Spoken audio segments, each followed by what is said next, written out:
Okay, good evening everybody. Thanks very much, Mike. Lovely introduction, and thank you very much for the invitation to come here and talk to you all today. What I'm going to do is to move at quite a canter through a number of different issues, but I'll be happy to pick any of those up in the Q&A. This is all a work in progress, so some of this is areas of exploratory mathematics, exploratory data analysis and exploratory thinking, and so should be accepted in that sense. But we're going to have a little glimpse of some of the things that I'm thinking about in my research, some of the things that other people are thinking about, and some of the things that are going on in commercial spheres that surround these things. So with the emphasis on what we're doing here. What are we doing here today? Well, I want to talk a little bit about digitally connected society and what an opportunity that is for all sorts of engineers, technologists and scientists, and what type of ideas and examples, and put them up there. Of course, this can't be separated from the idea of analysing data, and big data is exciting because, you know, it's always heavy lifting. Picking it up and doing anything simple with big data is hard. But actually, if you want to do something quite subtle or sophisticated or clever in some sense, then and this leads to a question as to whether or not the UK, across a range of these areas of science and technology, are actually ready to do this. Everybody's talking about it, but if you look at the sheer numbers of people who are being trained, or the opportunities that exist versus the opportunities that exist in a global marketplace, there's a scale mismatch in some cases, and so you know, people are aware of that, but they need to get much more real about how some of this could be a big opportunity for the UK. And there's a sort of social question too, that, you know, now I'm up close to everybody. What does that mean in terms of our lives? And does that mean that there's going to be more of a convergence, or we're all going to eat and speak like Americans, or, you know, what is it going to mean? Okay, well, this is an old slide now, but you get the idea that you can list considerable digital players in digital spaces on digital platforms, some of which didn't exist 4 or 5 years ago. And yet now they're very familiar, and equally there are a number of those who did exist who have actually seen it as a new market, newly competitive, and are determined to take larger share as they possibly can. And some of these are surprising, and some of these are obvious. I think Twitter's perhaps you know, the nicest story in a way, where SMS was added to mobile phones as almost a sort of tangential thing, and then the English language has to change in order for, oh my God. Many of you know all this, but the UK advertising sector is one that I spend a lot of time worrying about, and that's quite big. And now the stuff that goes on in digital, and increasingly that means all sorts of mobile platforms, not really fixed online platforms, is now about a quarter of the entire spending, and remarkably it's spent willingly without any real ROI calculations done. You know, if you make an investment on advertising in the middle of Coronation Street, you kind of know what you're going to get for your money. You know, you make the same investment online, yet still, you know, the media companies are compelled to do it. Right? And I think we all have to get much more real about where the benefit is, and there are some things that it's highly appropriate to have in social media space, and other things where actually you really need to just broadcast. So it's not one shoe fits all. Let me just come back to the one at the bottom there. Look, this is your communications industry, you all know that. Digital Britain policy, that's great, that's driven a lot of things. Strong Britain age uncertainty, this is the, you know, new thinking about security and defence. And clearly, you know, our forces are fighting in a world where there are mobile devices, where everything's on YouTube, where, you know, small portable devices are sensed, and you know, this is really produced not just an asymmetry of the types of urban-based conflict, but it's also produced a sort of device-driven conflict. And so I'll say a little bit about counter-terrorism and networks in there. Of course, the wonderful organisation that is the EPSRC isn't sleeping, and the Digital Economy Programme run by RC UK. This has a nice thing for those of us a certain age, is new spaces to work, rest and play. Right. People under 25 don't know what I'm talking about there. Okay, but this is what these are. And I like the idea of resonance. You know what mechanical resonance is? You know, trap mode energy. It doesn't dissipate, and so it keeps the energy, and things resonate, and they become much bigger than we ever thought they'd be. And that's kind of what happens when technologies go whoosh. For some reason, the energy is trapped and stored and just hung on to that bit longer, and so it can actually reach the tipping point and become viral. So there's lots of money being spent there in all sorts of areas, and though arguably a lot more interested in social good than maybe in commercial good. This is to remind us that we live in a digital world, and that digital world is expanding. So these are major cities connected via pairs of people on Facebook, and you can see the bit that's missing is kind of the obvious bit missing, but will be filled in at some point. And as the internet explodes, we're in a very real sense, we're all using the same application, we're up close to all of these people. And as we communicate with them, does that more communication lead to more stability? Or does more communication in a perverse way lead to more empowerment, and so it's easier for small groups to have different views and propagate? Yeah, I can always find, no matter how extreme my views are, I can always find people on the internet who agree with them. It's great for Blackburn Rovers fans. McKinsey aren't sleeping. Big data, the next frontier for innovation. This was a report out last year, and it's a sort of call to action, really. You know, it's a report that says, wake up, we're going to need lots of people. We're now metered, we're sensed.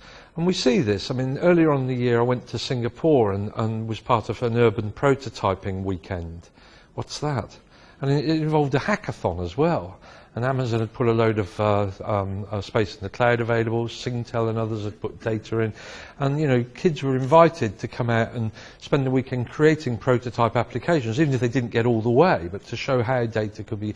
And these are fantastic events. I hope there's going to be one in London shortly. There's been one in San Francisco. There's a great one in Singapore. And these are events where, you know, almost, you know, on the fly, through people doing projects which are maybe, you know, social entrepreneurial projects, but actually they're learning the right sort of skills.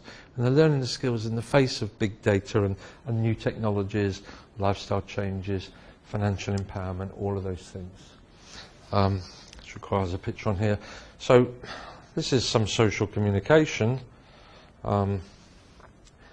This is 150 so academics calling each other up. There's a separate frame for every day of the year, so there's 365 frames there.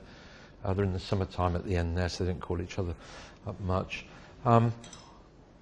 Increasingly, we can trap pair-to-pair communications, so we can see that I called Mike, Mike called Dave, I could have gotten the message to Dave, but Dave couldn't have gotten one to me. So even when our pairwise communication is symmetric, the time element to it is non-symmetric, and that sort of non-commutative nature of the way information can spread will turn out to be important. So visualizing the pairwise communications for a year over 100 people is fairly straightforward. We've just done it. Doing it for 100 million people is obviously a little less straightforward, so we've got a little bit of work to do.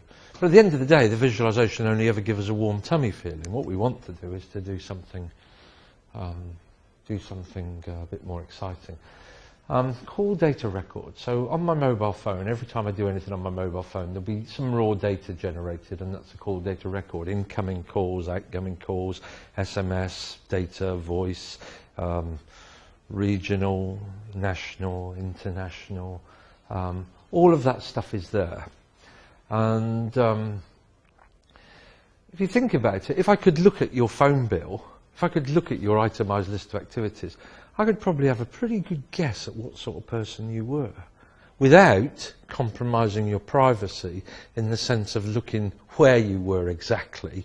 You were at London Zoo, or to know, you know, or to know what you exactly put in an SMS or something like that. And so there's a privacy issue there. But for people like me, actually, we want the fact of communication. So nothing I'm going to talk about tonight impinges on content or the privacy. But this is a worry. And I went to this talk 2 years ago in Microsoft office in New York, and there were two scary groups of people in the room. And the first one on the left, who were these people? Lawyers, yeah. Yeah. You talk about privacy and they've got a solution. What we need is more law. That's what we need. There's a way of solving this. And that basically means we're going to sue the pants off anybody that, you know. The other scary people in the room were... Geeks. Yeah, they're software developers, yeah, geeks. Okay, and they think they can ensure my privacy through extra layers of feature functionality. They're sort of slightly confusing privacy with security in some way. Security is important, but I'm not talking about privacy. With extra feature functionality and things like this. Now there's a third group of people who weren't in that room. So our daughter Sophie used to go to the school around the corner, and she used to often come to school with me, and she'd have her friends in the back seat of the car. This isn't Sophie or her friends. The names of individuals have been protected in this talk. Now, they didn't rely on the law. I didn't sign a waiver to say I won't tell your mother anything I learn when I'm listening to you and your friends talking in the back seat of the car. They didn't rely on the feature functionality of the car. There was no window, the soundproof window that could be deployed. Actually, the way they ensured privacy was through vocabulary, meaning and behaviour. Right? I mean, doctors have been doing this to us for years. They stand over the hospital bed and ask each other what the prognosis is, and actually, people who've grown up using technology have also grown up with the invasions of technology, the Facebook rape, somebody hacking their account, and they all kind of are much cooler about it than people of a certain age, where we think it's a disaster if our email account gets hacked and everybody we know gets an FU kind of message. But really, actually, it's much more likely if you're of this age that you're much more likely to reply with some suitable riposte, and we all move on. And so this is to remind us that actual fact that we mustn't. Security is obviously one thing. Privacy is a different thing, and we do have to rely, I think, on people's behaviour being modified and people's vocabulary and usage of things being modified in such a way they can ensure the appropriate level of privacy. Well, we mentioned Twitter once. I mean, we're all publishers now. And so this drives a coach and horses through lots of things, not just legal things.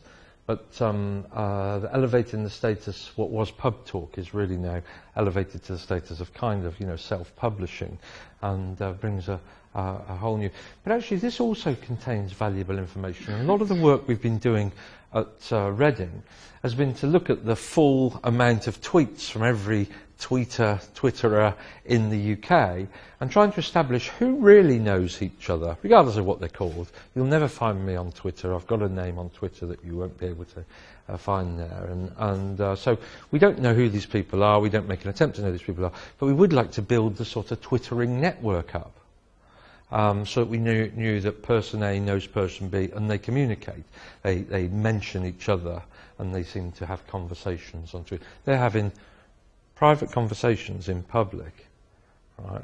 But actually that's valuable information, because we can put together a network of who knows who. We can then ask questions like, if we have an issue like asthma, is it a random sample of tweeters that have asthma, or is it non-random? In other words, does asthma drive their social communication? Probably not, it doesn't. So if you look at all the people who've ever talked about asthma on Twitter, they seem to be random compared to this network.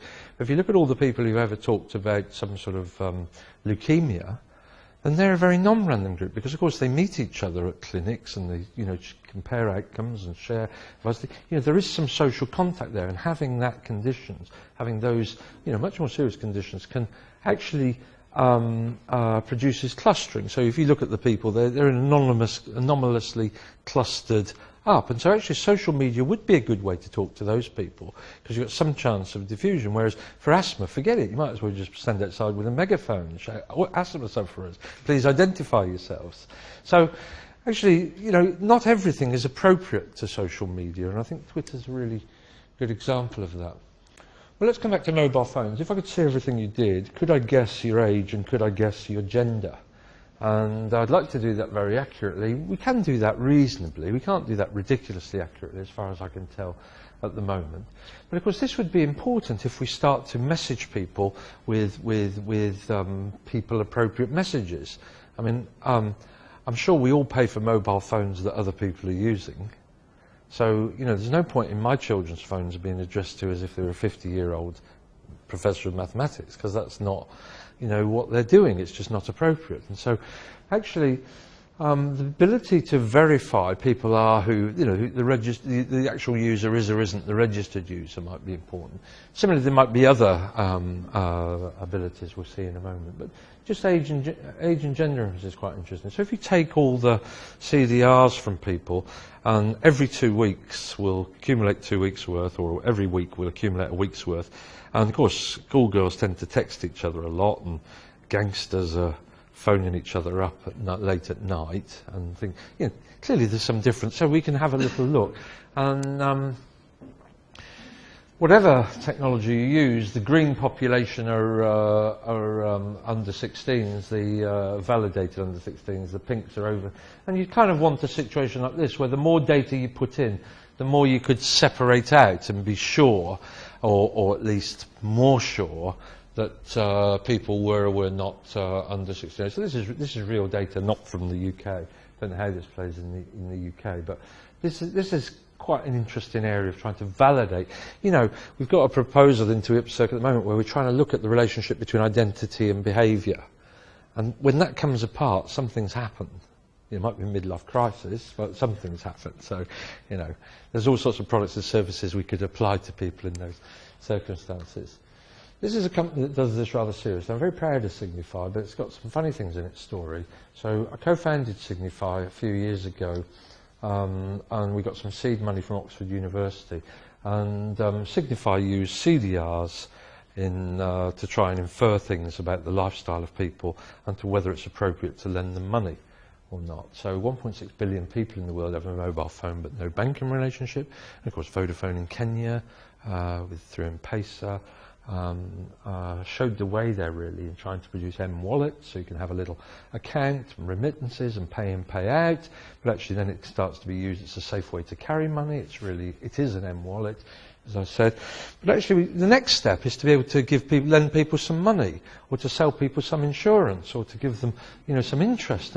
But who is that appropriate to do? We can lose a shirt lending everybody in Africa $50. So, you know, how is that going to work? So this is what Signify does. They use the same kind of thing, which is mobile phone usage. That's not random. We can put people into groups. And so what they do is they put people into actually many, many, many groups. So it's high resolution. And then use this to predict credit risk or product activation. Big problem is that telesales are very expensive, so you can spend $50, $60, you know, and then if people don't activate or use the service, then you never get your money back. And so that's almost as bad as the defaults.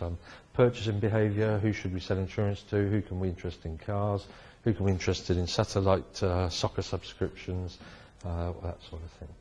And the way this works is the CDRs, you've seen them. There has to be a bit of jiggery-pokery in the middle, which symbolically is a sort of log odds updating, that sort of thing. It's reasonably easy to update that operationally every week or every 14 days or every 28 days or something, so that you're constantly making new estimates as to what sort of lifestyle people are having. And of course that's good because they're on a journey, so they're not fixed. In the old days of segmentation, you used to have to get the sack, have a baby, or move house in order to move segments, right? Those days of mosaic are over. This is behavioural analytics. So I'm not the same as my neighbours, right? You should see my neighbours. So there are lots of clusters. This pyramid is a conceptual thing, but very pleasing on the eye. So let's imagine it. And there are low-risk people at the top who ought to be lent money, and then there are high-risk people at the bottom, quite a lot of them, who we need to charge a premium for because some of those are going to default. And then the same thing can be done in kind of social networking. A little case study in Brazil. It's very important to get case studies rolling in Brazil because the next World Cup is in Brazil. And Oi are the major sponsors of the next World Cup. Rio's somewhere in the middle.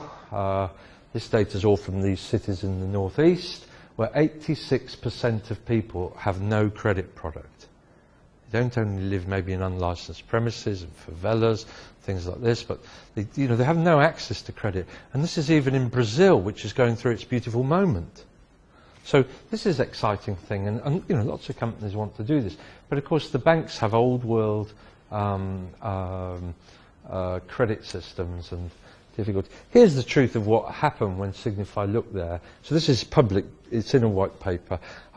There was a lending product, and so you can, what I've done is I've ordered people here by their risk score, which is how they would have been scored according to these segmentations. So the people on the right are effectively at no risk. The people with credit scores of 450 or 500, they had, you know, a 20%, you know, default rate. That means they were going to run away with the money within 6 months. They were going to stop repaying the money within 6 months. So that's quite a high default rate. So they should never have been thinking of lending to the people on the left, and they should have lent to everybody on the right. But actually, just by eye, they've lent to about half of everybody. So whatever they were doing, it was effectively random relative to the risk, even if it wasn't random in their own process. So clearly, this has got some mileage in it. I went last month to this GSMA conference, Mobile Money Summit in Milan.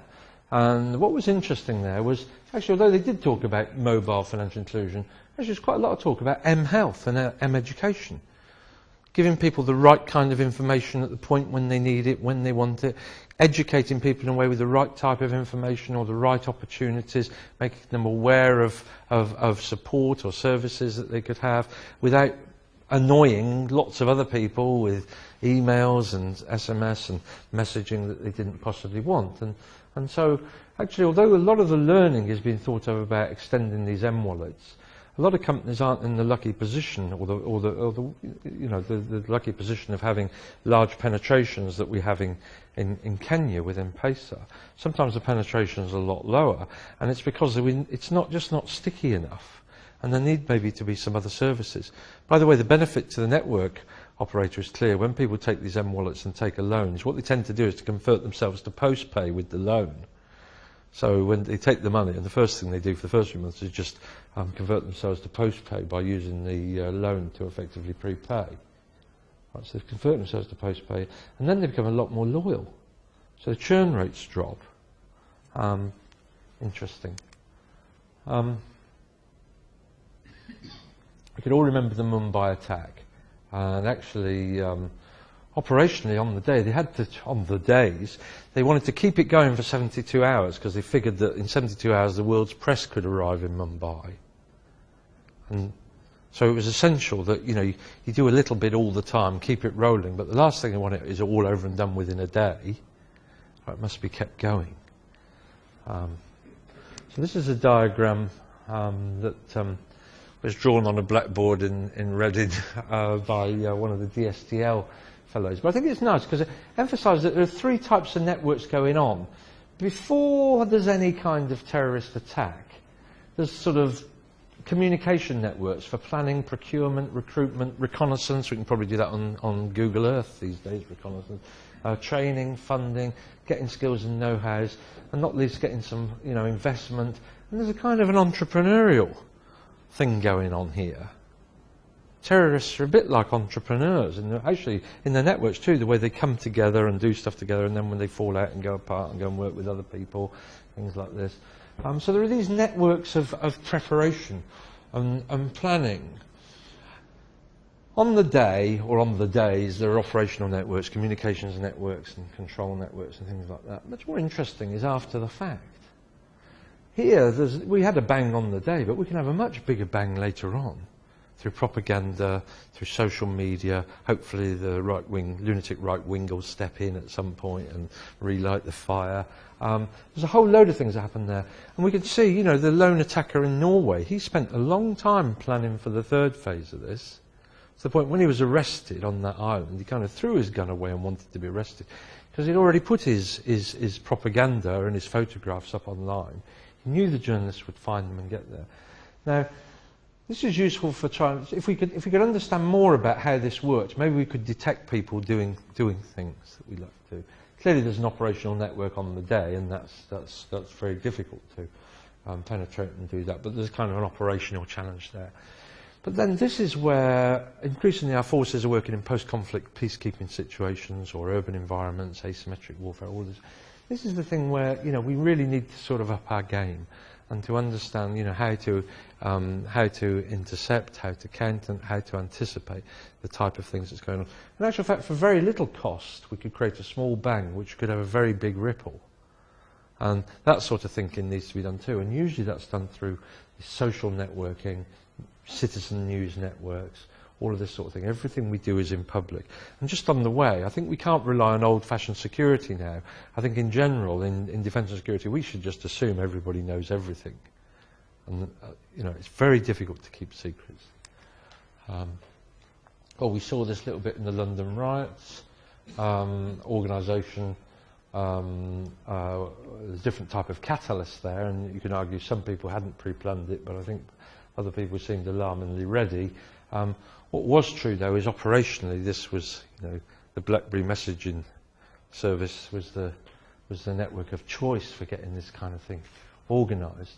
Clearly, we've got to do better at those sorts of things. So what does it mean for research? So what I showed you before was an evolving network. You know, remember when we saw the phone calls appearing and disappearing. So these are networks where the vertices remain the same. There's a vertex each for all of us. We're the vertices. And then our communications are edges which appear and disappear. So the networks evolve in some sense. And that's a good model for peer-to-peer communication. But it means that we've got a dynamic graph or a dynamic network. We haven't got a static graph. And so I'm thinking of mobile phone, calls, SMS, the Twitter fire hose, emails. And increasingly, if I could put together everything you were doing, what would that say about you? That's the kind of term that people use in digital footprints now. Wherever you go, you leave a little bit of yourself somewhere online. Can we gather it all up and put it back together and make inferences about you? This is really what mathematicians are doing most of the time, certainly in my group, in that we're tending to work from models towards behaviour. So we try to come up with models which would help us, if they were correct, we could impose them, and then they would help us, those concepts would help us forecast and infer things, and then we find them out in the data. Okay, so I'm going to do full coupling of social networks later on, but there's a whole load, and we need classes of models to impose, and we choose the best model, blah, blah, blah. This is something we also have to do. We can talk about this in a moment. From data to knowledge. You present with some data and I'll try and pull some knowledge out of it. That's a bit like needles in haystacks. It's a bit like hypothesis testing. It's a bit like commentary. It's kind of different. And they're the, you know, real-time scalable solutions are what's important. In the sort of science world, there's a two-way dividend here because, you know, we're finding that we are presented with problems that we don't really have the full mechanisms to solve, and this presents new mathematical problems and therefore new mathematics and possibly even new sub-disciplines of something like mathematics of social systems or mathematics of human behaviour. And I took part in another one 30 years ago where I used to work in mathematical biology, and when I started my PhD it didn't really exist, and by the time I'd finished my PhD, you know, most universities were thinking about appointing a mathematical biologist. But at the point when it started, it wasn't a well-formed theory, and it was a real ragbag of stuff. And there were things that we all thought were part of mathematical biology which didn't stay the course. Right? And then there are other things that gradually came into place and were really very important for that. And the King Herod principle says that we have to be careful here because, you know, when new things grow up, there's a tendency of existing well-funded areas to try and, you know, sort of slaughter them at birth because they're only going to grow up and be competitors for research funding and things like that. So we're going to talk a little bit about what we do mathematically, just very briefly, so that I can show you what some of the calculations look like. We're going to see some matrices, and this time we have to imagine the matrices are sort of 1,000,000 by 1,000,000 or 10 million by 10 million. So the matrices we can't really pick up in a real sense, but conceptually we can do this sort of thing. So a graph on m vertices, let's suppose they're ordered, so I'll be number 1, Dave can be number 2, and so on. And an adjacency matrix just simply denotes a 1 if we're communicating or if we're friends, and a 0 if we're not communicating. So you can imagine that if it's symmetric, if I'm looking at undirected communications, symmetric communications, it'll be a symmetric matrix, it's binary, and it's got 0s and 1s in it. And a discrete time evolving network is actually a time sequence of these. So we can have 1 for this hour, and then we'll have another one for the next hour, or it might be by days, or it might be by weeks, or something like that. So we've got a sequence AK, where K goes from time period 0 up to time period big K, something like that. So when I'm talking about an evolving network, the object there are these very large, probably very sparse matrices, and then I've got time slices. We also have continuous versions of this, but we don't need those today. It's continuous in time, so edges can appear and disappear at any time. Here they're forced to sit into time steps. So here's such an example. These matrices, the diagonal is from bottom left to top right, and they're successive weeks of the year for the faculty at MIT. So up here, they're not really communicating with each other. This is round about where term starts. They're all having a lot of arguments about money and things, and then they go back to sleep then.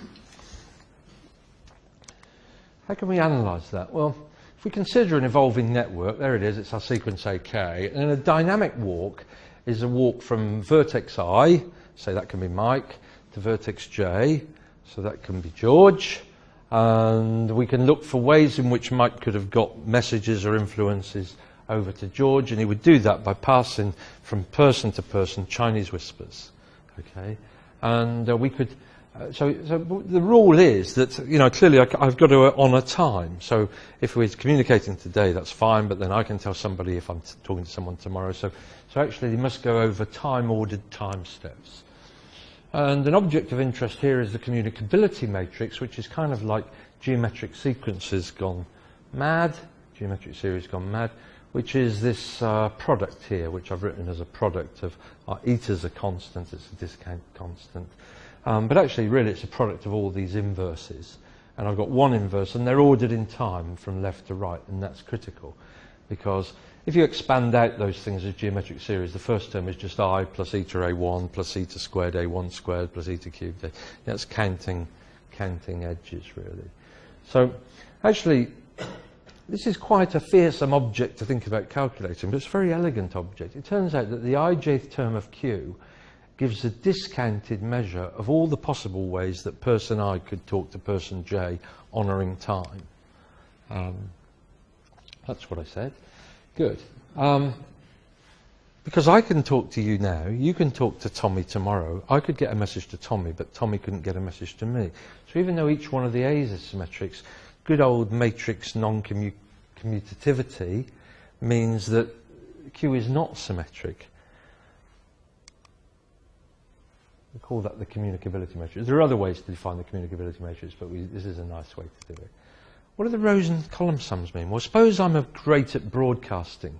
Like I know people who know people, and then when I tend to ring them up, they tend to ring up their friends, and then they tend to ring up their friends, so I'm always sending out good stuff.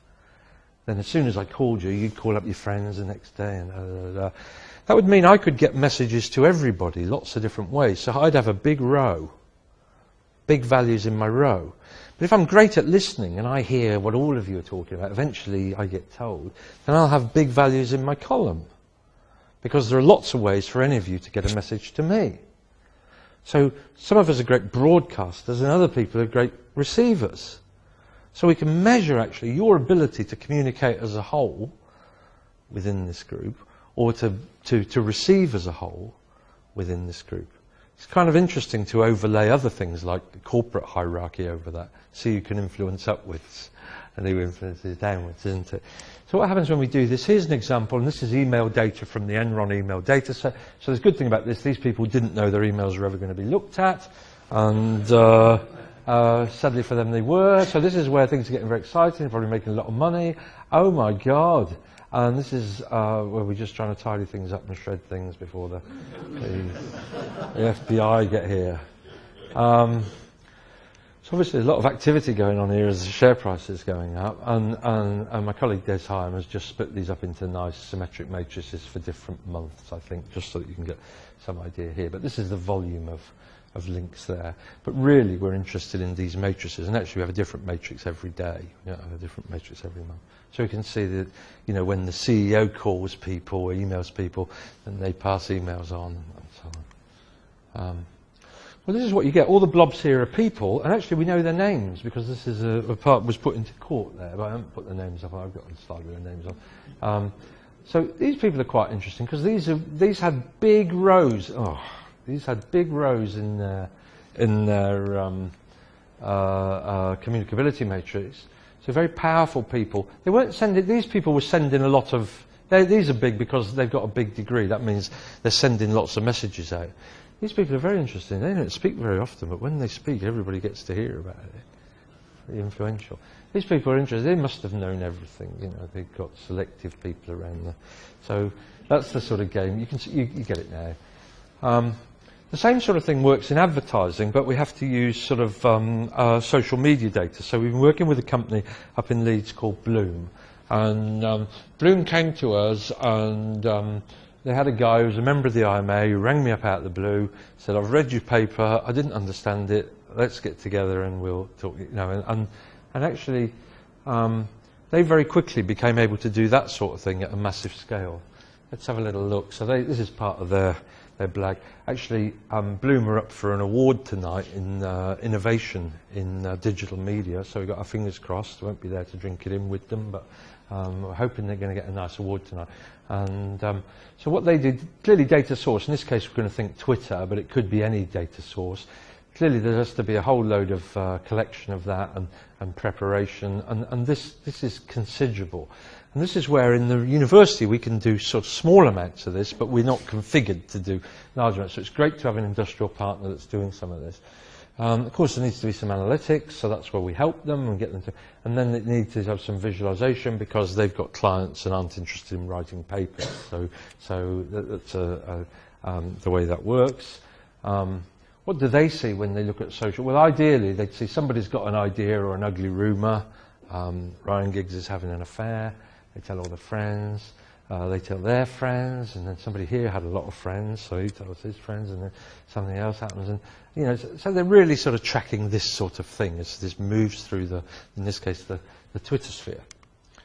This is what it really looks like.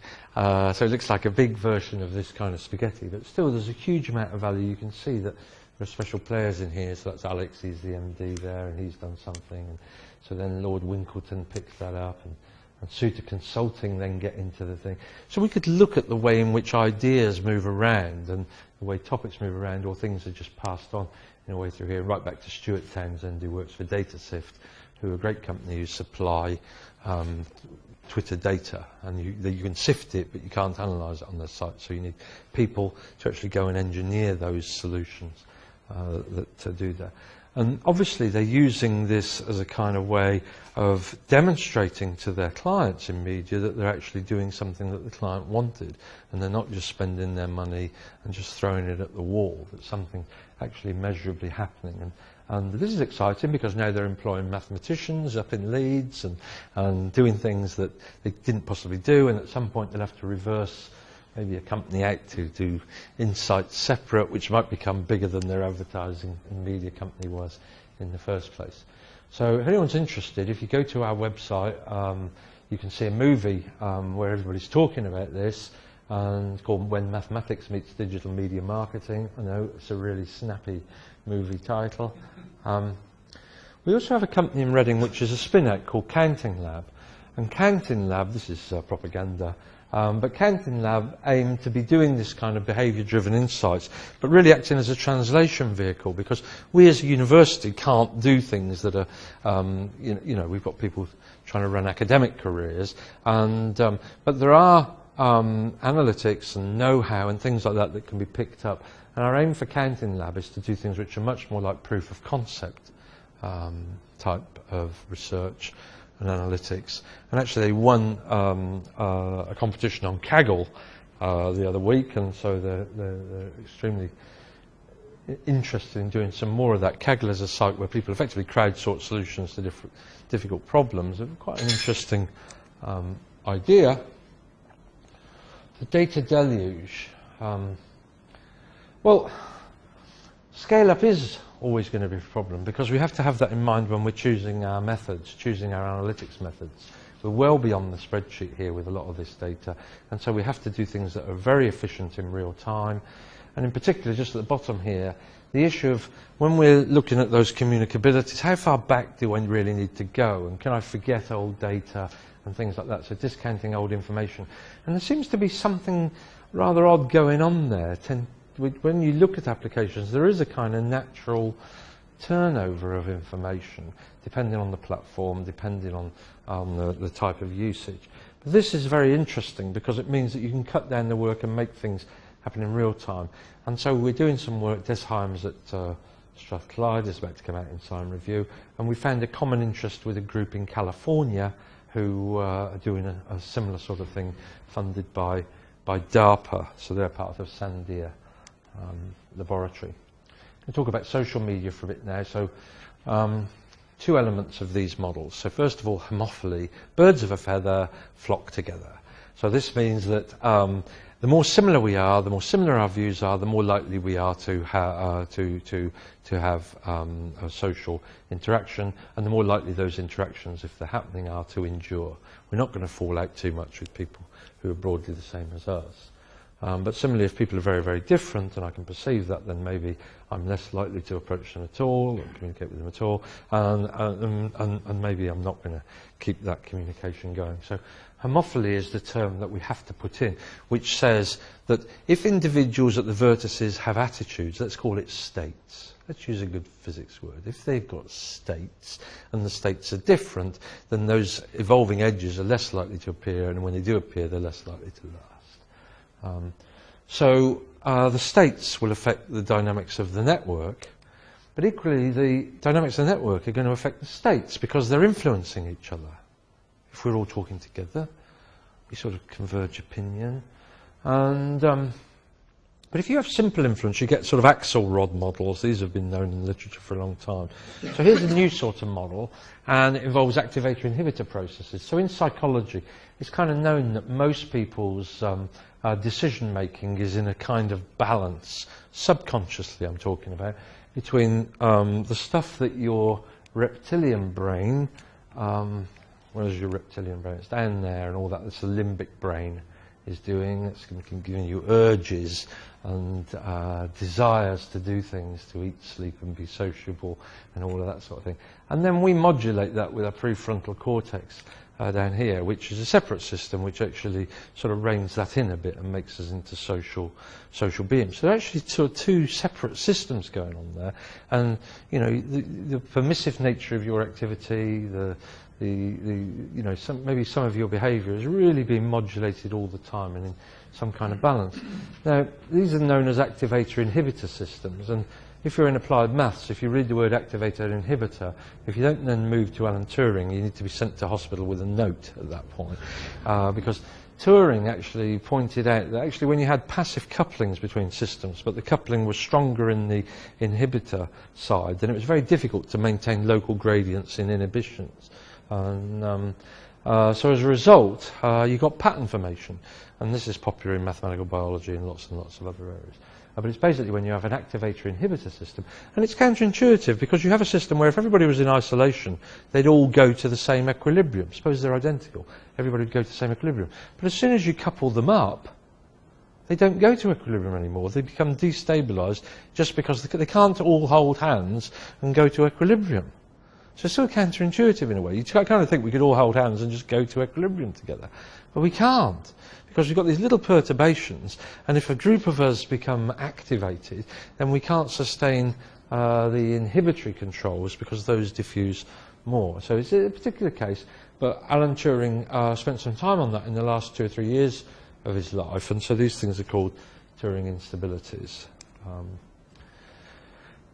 So exastates, those belong to vertices, and they're coupled through something called A, which is the network, and so clearly the network affects the way that states are going to evolve. So that's just coupling, diffusive coupling, so it says if we're together, if we're communicating, we become more alike. And then the state's got some dynamic down here, which is flipping between 0 and 1, and there's a kind of switch term, so that if we become separate in our opinions, then we'll stop talking, and if we become so... if there were just 2 people in this marriage, this is what it would look like.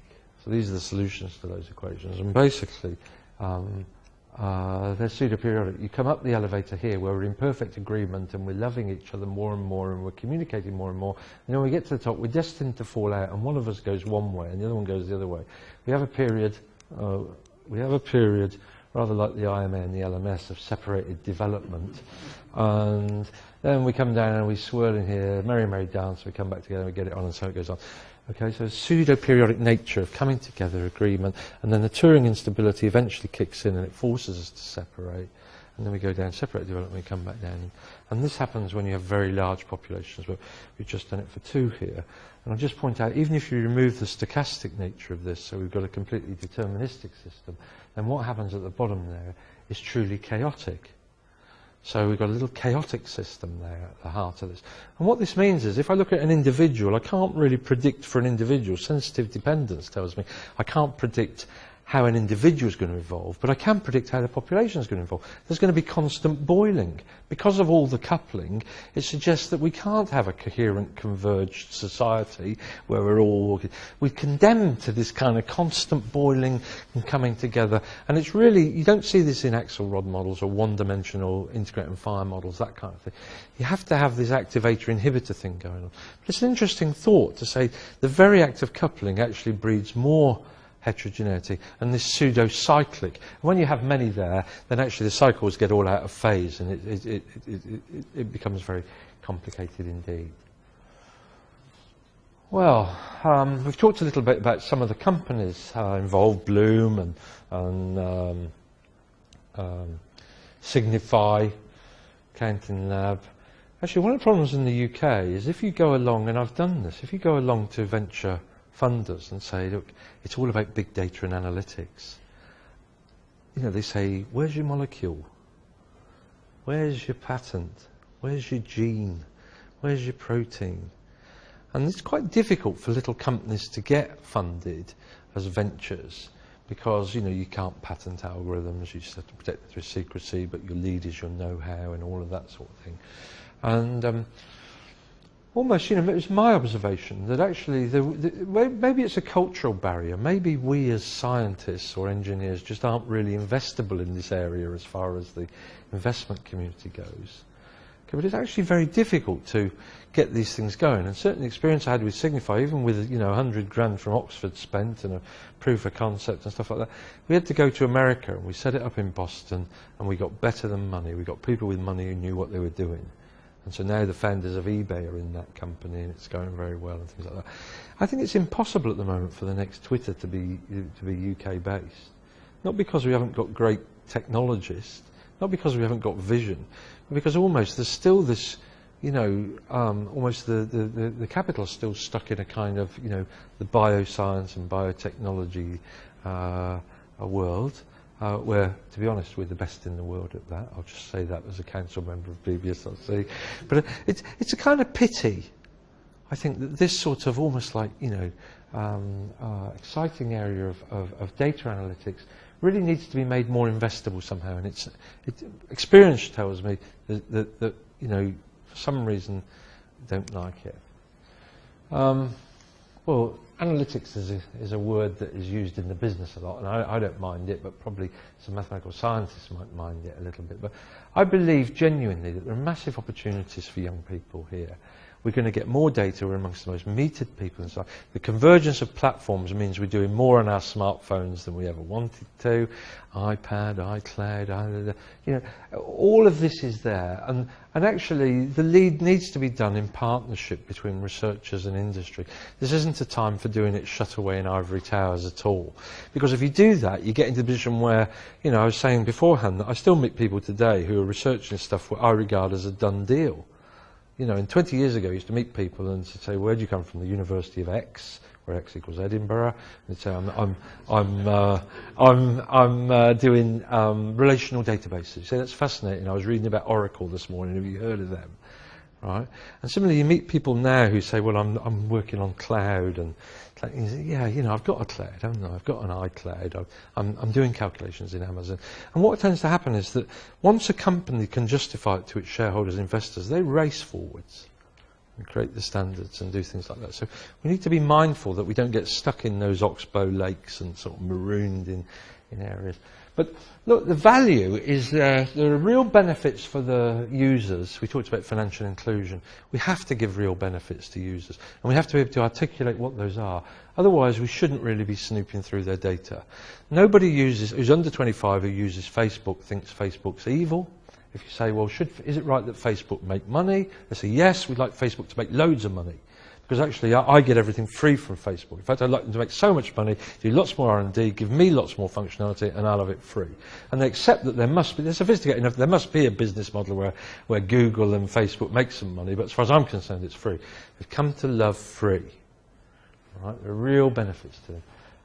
We can create better value for platforms. This is important because they hold the data, mobile network operators, for example, they hold the data, but now the land grab's over. There's 1.8 phones per individual in the country or something, you know. I mean, it's over. So now we've got to, you know, if we're going to go for growth, we're going to have to do something else. And actually working your data harder and becoming customer-centric is a real way to go. And our supermarkets, they're in a heavily competitive area, and they've shown how that can be. How you can build world-class companies by being customer-centric rather than supply-centric. Incidentally, that has to happen to the engineering companies as well, Dave, who is particularly in energy, where they've got a very supply-centric mentality, and they have to turn that upside down and take a customer-centric approach. There are leapfrog scenarios in parts of the world where they haven't had 40 years of advertising or 40 years of television or 40 years of landlines or you know, they haven't had any of that, and it doesn't matter. Okay, and financial inclusion is a good example. Obviously, there's a kind of behaviour, identity, safety thing, which is slightly different from the security thing, the cyber security thing. Are people behaving appropriately? What information do they have? Can they manage that themselves? Mostly they can. If they can't, how do we, you know, and that needs more thinking about. It's not a question of remember the bad guys, the lawyers and the geeks who are both fighting. These are high value sectors and really high value jobs for our graduates. So we need to wake up a bit to that, and we need to be looking from engineering, from technology, from computer science, from pure science, into, you know, these are real good opportunities, and getting some strand of social entrepreneurship, data analytics, hackathons, all of those things. You know, why can I go to Singapore and do that, and I can't go to Sheffield and do that? That's just wrong. That's just wrong that that's the case. And I tell you, you know, you've never seen a room full of such engaged students at that place. It's like being on an MBA course where everyone had spent 30 grand. You know, they're all desperate to get everything they could out of the week. Fantastic. I think the UK needs to up its game in this, you know, and bear in mind that, you know, we're in a global market space, and new companies with new ideas can come from anywhere. Thanks very much, everybody. It happened in Brazil, where according to signified predictions, they were lending to the right people. And I wondered if you had a sort of after the event version of that to show that actually, according to signified predictions, if they followed your predictions, they would have led to the right people. So it's not quite the same thing. Yes, I agree. Yeah, I believe the loop has been closed. I don't have that slide myself, but they are working, and I'm not privy to all of that. But yeah, I mean, the problem was there. It's a classic problem where there was a lending bank and a mobile phone operator. So it wasn't even the mobile phone operator operating as a bank. And classically, the financial regulator won't allow information to flow out of the bank, and the telecom regulator doesn't want.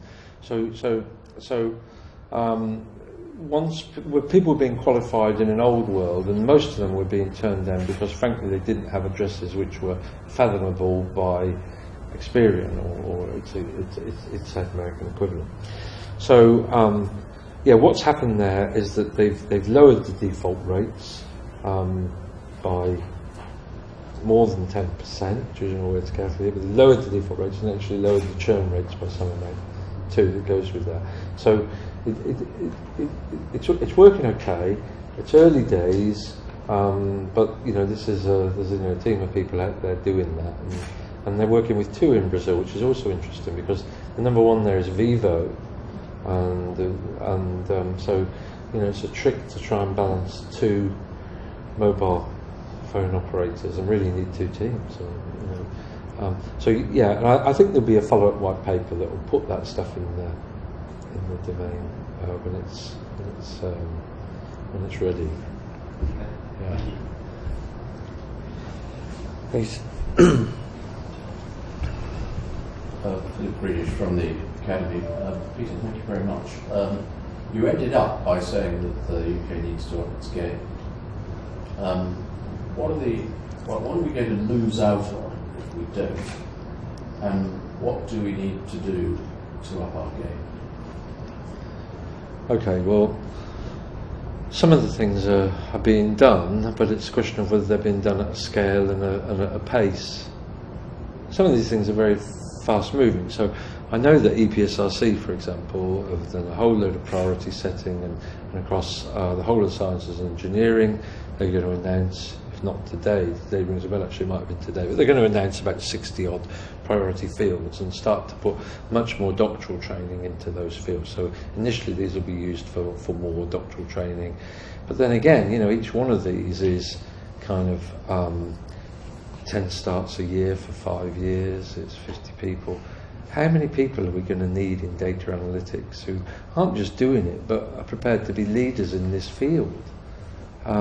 So I think across a number of, now when you look at the priority fields you've got, to be honest, you know, any of us, if you just, you know, take your own special interest hat off and look at it, I think they're genuinely exciting. I mean, you know, I've seen some of them and I've been over them carefully, and they are genuinely exciting. You think, yeah, that's great if we could have a vision that did all of that and did some of the long-term stuff and did, you know. So I think this is tricky because they're living in straitened times, and so they've got to put their money down into areas they can. But I think that the biggest thing is just to make sure that our best school students take up STEM subjects at universities, and the best of those and those that want to are able to study postgraduate, and actually postgraduate degrees which aren't, you know, isolating or anything like that, but are in a more sort of permissive commercial interests, academic interests, things like that.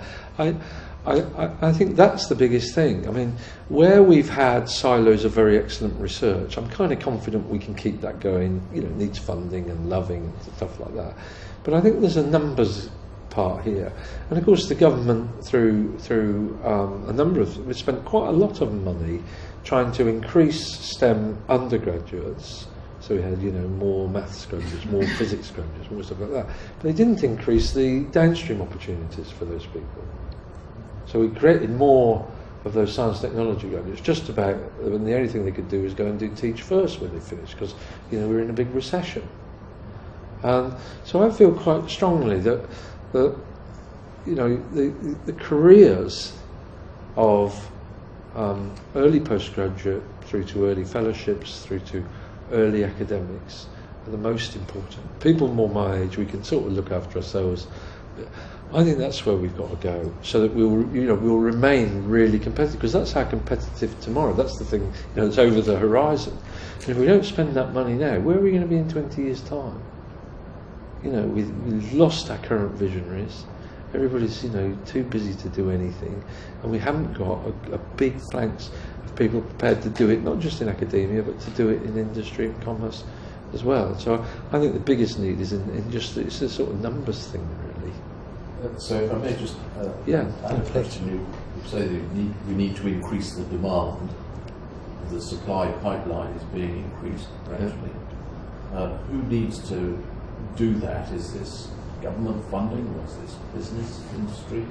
Well, that's an interesting question, because with the introduction of fees, of course, 9k fees, actually it hasn't been introduced. They've just been, government paid the money before, now someone else is picking it up, individuals.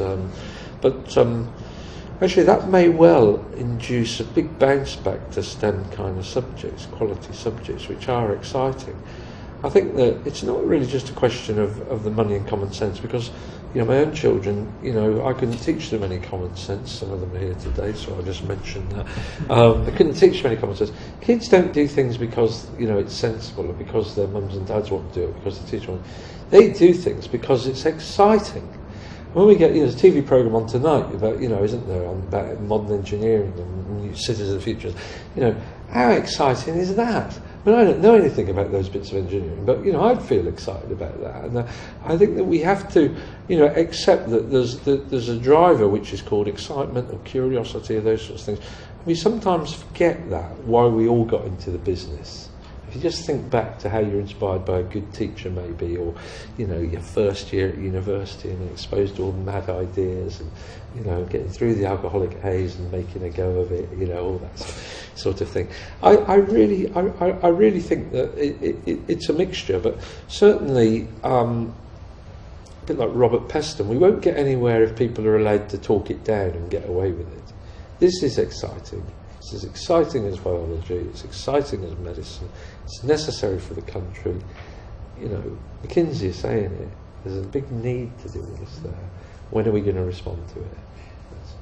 I think the EPSRC is doing its bit, but it's upstream from them to undergraduate level, and then it gets into really the public media, and we'd like a media that was much more friendly towards science and engineering and see that as sexy as they see biology. More questions? Yeah, Nigel. Thank you very much. I'm Nigel Gilbert, and I thought you've raised a huge number of really interesting issues, and I'll try and confine myself to one or two. No, go on. Well, first, just to take up the point you've just been making, it seems to me that what you should be arguing is not just science and engineers, it's not just STEM, but especially, given the topic of your talk, those who are able to bridge between physics, engineering, and the social sciences. And it's those people who, it seems to me, are particularly rare, but particularly necessary.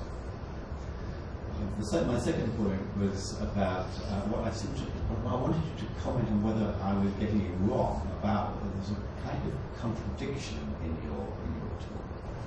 Because on the one hand, you started off at the beginning, you talked us through signify and what I would count as profiling as a way of classifying people according to their, in your case, mobile phone or their phone.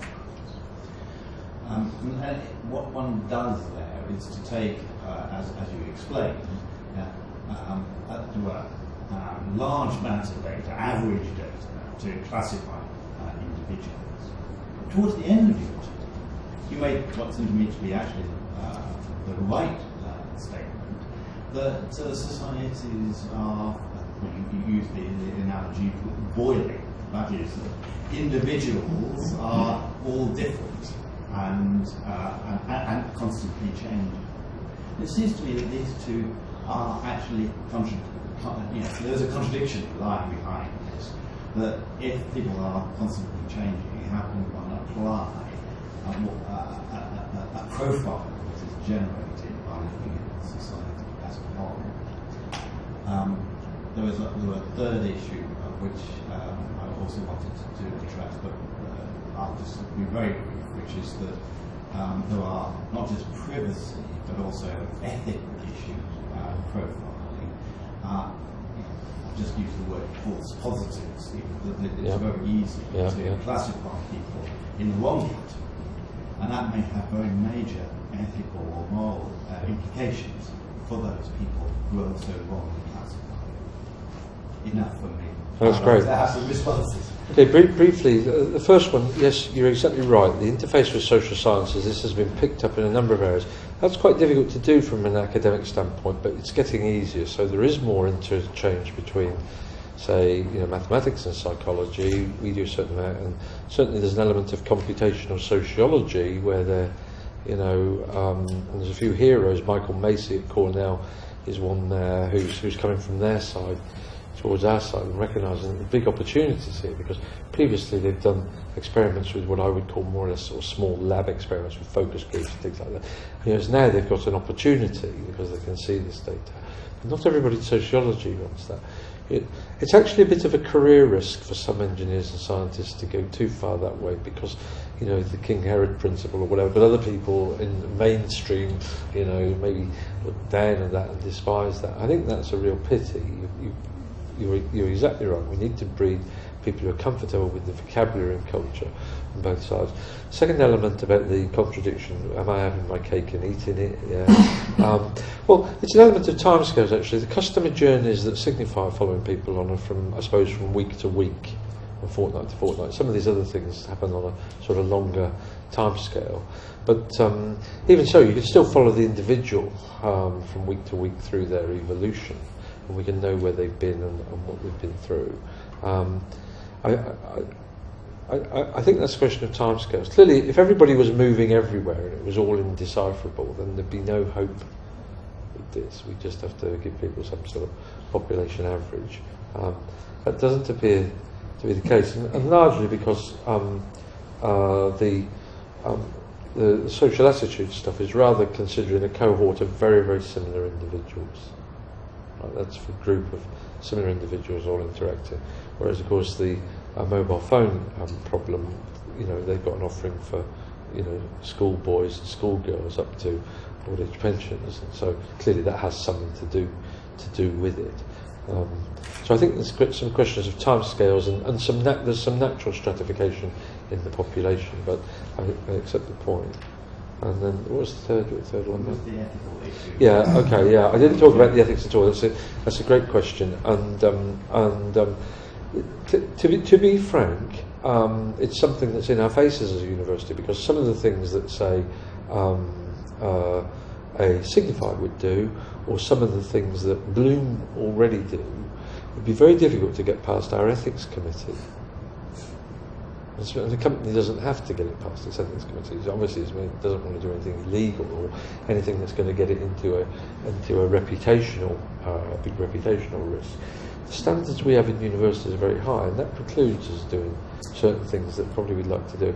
It is a very real issue, and I think ethics are really something that we don't routinely teach to scientists and engineers in a way, and just maybe we should in a course. I've never had any lecture on ethics in my career, and arguably, I could have worked in producing nuclear weapons and doing stuff with the MOD and then on human peoples. That we picked that up by osmosis and practice, but actually that's a really important part of a modern science and technologist education, isn't it? So, question at the back, gentleman at the back. Thank you. David Andrews of University College, London. I wanted to follow up, really initially, I'll come to the ethics in a moment.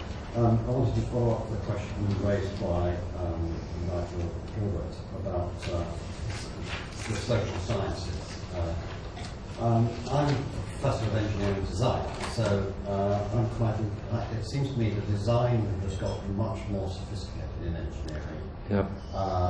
We've got very sophisticated computation, largely on the physics, but actually we're now beginning to start trying to focus on the human factors side, and that's why I was interested in what you were beginning to say about the mathematics of social discourse, but also generally trying to bring into design the complex sociological side. And yep. One of the problems that comes in that, as I start trying to air these things, is saying, as if we haven't got enough to teach our engineers, we're now going to have to teach them that we've got to get to grips with not just nice physics that's easy to do number crunching on, but suddenly this more sophisticated stuff.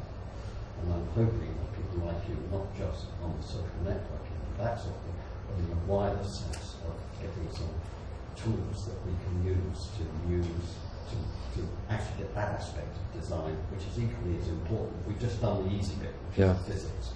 I think that's really interesting. We had a joint meeting, so we're a maths group, right? So when we go out of the maths department, everybody's made up their mind about us before we arrive.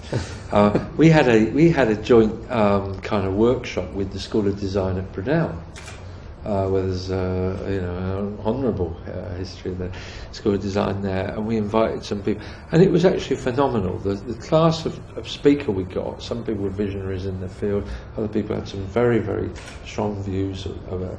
And I think that we have to do more of that stuff and expose, we can learn that. Our people are bright, they don't need long courses learning on that, they just need to be exposed to it in a proper environment of play and do and things like that. And so also through the Horizon Hub at Nottingham, we're part of that, which is a big multidisciplinary digital economy hoo-ha at Nottingham, and we're a kind of spoke off that, so we're the sort of maths end of that. But actually they have fantastic events where sociologists, the management school, things like that turn up, we only benefit when we get into those fora. I think we shouldn't try and reinvent them ourselves. I think we should be open. We don't interfere. They're not going to come and do engineering or maths for us. I think we can, and our people, can assimilate that. They don't need telling twice. And I think we, by being open and welcoming things like that, I think we'll get more done quickly. And frankly, our graduates get more opportunities. In our case, we meet people we couldn't possibly have met in our own fora. So yeah, bring it on. Ethics. You're going to say a little bit? Yeah, it's good to say something about ethics. Yeah. I think interesting what you said, but you've never actually had it addressed to you. No. It's something that we do emphasise to engineers, and in fact, in their professional qualification, it's more pretty clear to them that they have. There's an ethical code, right. Not just each of the individual engineering disciplines in their institutions is part of getting engineers qualified. Right, is that part of the CEng? Actually emphasise the ethics.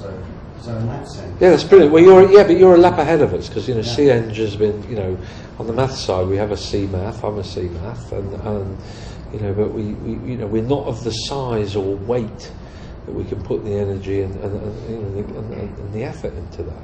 And actually, very few of our graduates actually join up to professional institutions. If you're a physicist, it's almost a crime against humanity not to join the IOP. But people graduate with maths degrees and maths and they go on, they go everywhere. And so we're not sophisticated enough. And we look at your institutions and places like this with an envy.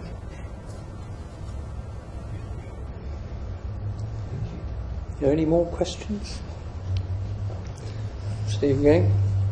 I just wanted to add one little point, following up on Nigel Gilbert's last question about the risk of false positives and sure. the challenge for misclassification. So I think in most cases that's just something that needs to be borne in mind in system design, so that when someone is falsely classified and that's recognised, the system then makes sure it doesn't just happen again 2 weeks later, that correction lasts. Now, so if someone's put on a no-fly list and then it's figured out actually it's not that Mike Walker, it's a different Mike Walker, so that Mike Walker is fine, then you make sure that Mike doesn't get stopped again next time he goes to Heathrow. Obviously, if being falsely classified, if the implication of that is that the CIA take you out, that's a bit harder to put right. But in a lot of systems, I think it's just a matter of proper design to counter that. That's right. That's right. And I think the odd area comes when people aren't even aware that they're being, which is uncomfortable, isn't it? But if you want to loan and you live in a favela, we went round a favela to Josinho in Rio, and actually Rio couldn't run without people living in favelas.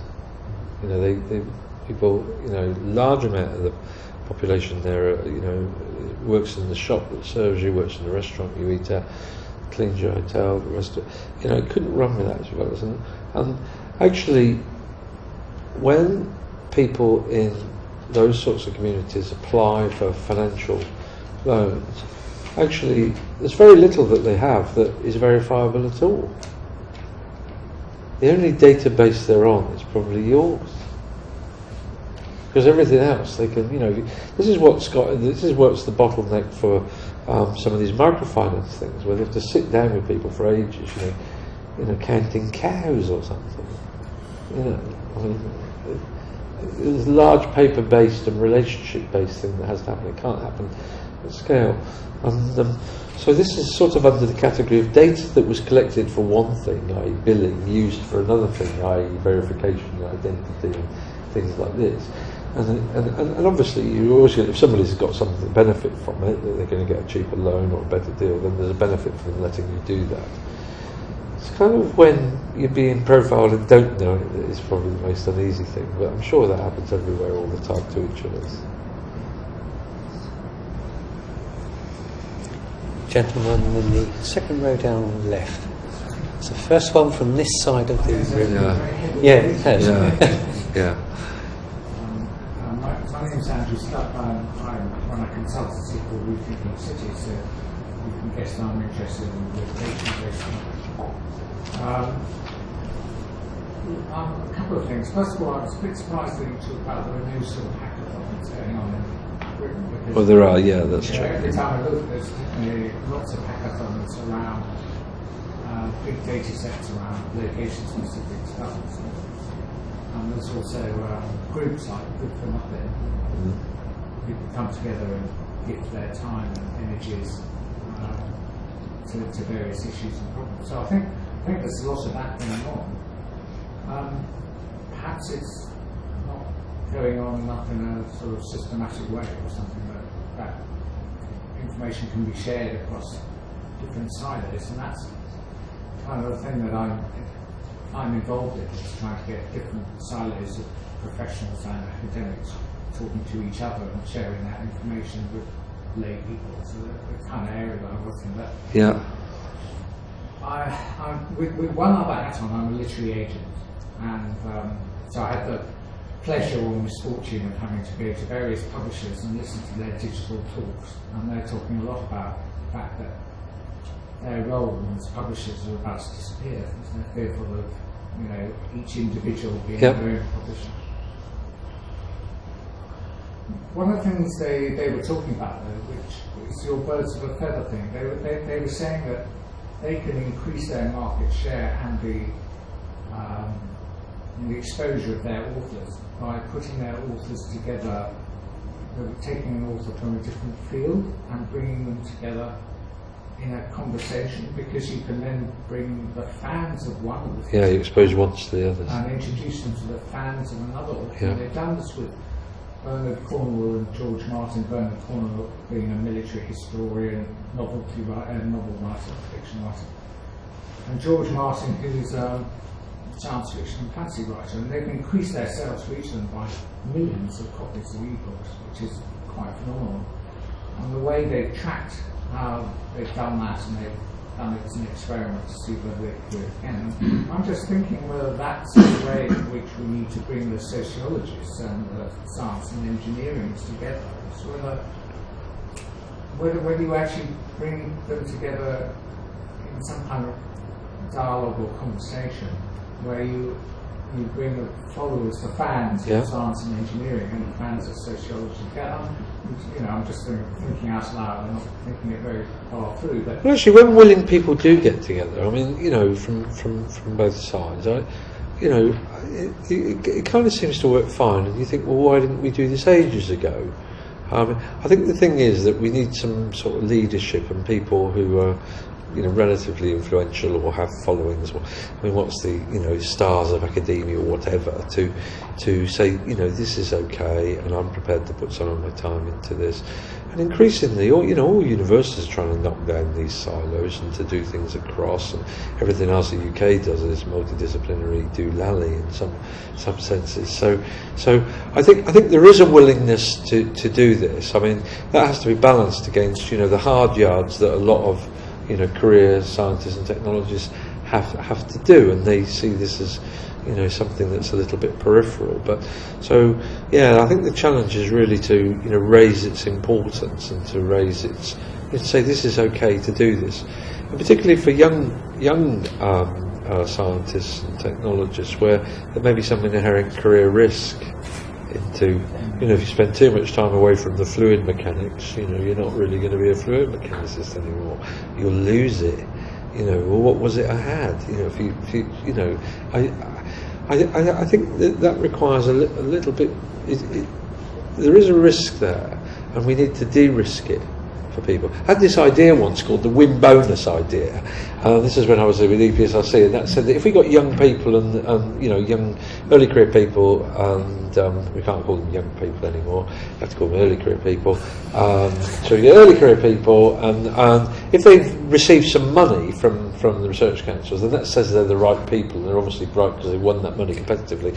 So let's give them a win bonus of like 10% or 20% extra on the grounds that they do something completely outside of their current field. They spend that money doing some work completely outside of the current field, preferably at one of these things. You know, because that way we would be allowed to do that under the rules of research councils because they've been reviewed and were agreed by their peers that they were the right people. What you can't do is just give out mad money. You're not allowed to do that, although the Wellcome Trust could do it, that would be okay. So I think, thank you for that. I think thanks everybody. I need to bring it to a close now. I must say, in 15 lectures, I think there's only been one other where adjacency matrices have gone up on the screen, and none where we've discussed ethics. So this is quite something. So can I thank you all for attending, and can we thank Peter again? Thank you very much.